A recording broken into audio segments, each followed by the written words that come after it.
मदन और रमेश दोनों बचपन से गहरे दोस्त थे। दोनों एक गांव में रहते थे। मदन बहुत सीधा था, जबकि रमेश का दिमाग बहुत तेज था। एक दिन मदन ने रमेश से कहा, रमेश, हम दोनों पढ़ लिख नहीं पाए हैं, तो क्या हम हमेशा गरीब रहेंगे? रमेश मदन से बोला, तू चिंता मत कर, मैं तुझे कभी गरीब नहीं रहने दूंगा। बस तू मैं जैसा कहूँ वैसा ही करता रह। इस बात को भूल जा कि हम पढ़े लिखे नहीं हैं। पैसा पढ़ाई लिखाई से नहीं कमाया जाता, पैसा दिमाग से कमाया जाता है। इस तरह बात करते करते दोनों घर पहुंच जाते हैं। मदन जब अपने घर में गया तो उसके पिता रामपाल ने कहा, मदन, तू इस रमेश के साथ घूमता फिरता रहता है। यह ना तो खुद कोई काम करता है, ना तुझे करने देता है। बेटा, ऐसे कैसे चलेगा? मेरी बात मान, कल से मेरे साथ खेत पर चल, दोनों मेहनत से काम करेंगे।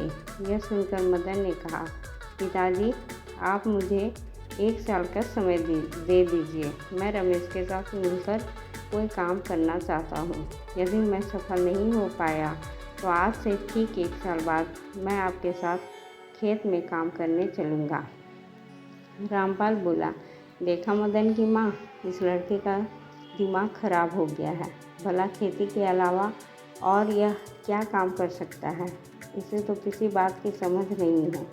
माँ ने कहा, सुनो जी, अगर ये कुछ करना चाहता है तो हमें इसे एक मौका देना चाहिए। रामपाल, ठीक है, मैं एक मौका दे दूँगा, लेकिन इसे 1 रुपया भी नहीं दूँगा। जो करना है वह अपने दम पर करे। मदन, नहीं पिताजी, मुझे आपसे पैसे नहीं चाहिए। अगले दिन मदन ने सारी बात रमेश को बता दी। रमेश, दोस्त तू चिंता मत कर, 1 साल तो बहुत बड़ी बात है। अगले 6 महीने में हम दोनों का अपना व्यापार होगा।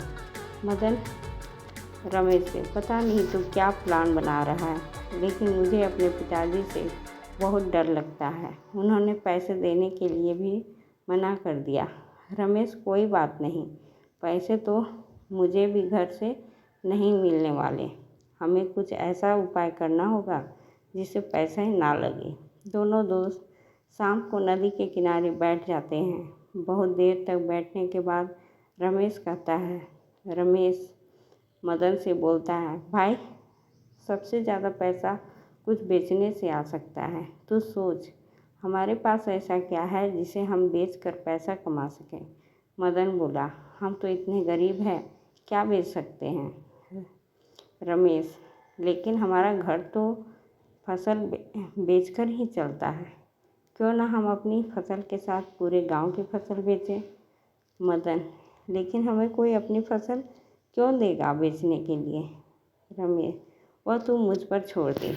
उसके बाद रमेश शहर जाकर अनाज दालों के मूल्य पता करता है, जहां उसे अनाज का मूल्य 3 गुना मिलता है। अगले दिन रमेश किसानों के पास पहुंच जाता है और उनसे बात करता है। किसान रमेश को फसल बेचने को तैयार हो जाते हैं। उसके बाद रमेश किसानों से मिले अनाज को लेकर उसे साफ करके 1 किलो और आधा किलो की पैकिंग में पैक करके शहर में ले जाकर दुगने दामों पर बेच देता है। उससे उसे जो भी पैसे मिलते हैं उसमें से 1.5 गुना किसानों को दे देता है। इससे किसानों को उनकी फसल का दाम 1.5 गुना मिल जाता है और अच्छी पैकिंग करके रमेश को उसका दाम 2 गुना मिल जाता है। धीरे धीरे वे इस बिज़नेस को बढ़ाने के लिए बड़ी जगह ले लेते हैं और आसपास के गांव से भी फसल खरीदने लगते हैं। कुछ ही दिनों में उनकी बहुत कमाई होने लगती है। इस तरह दोनों दोस्त एक बड़ा व्यापार जमा लेते हैं।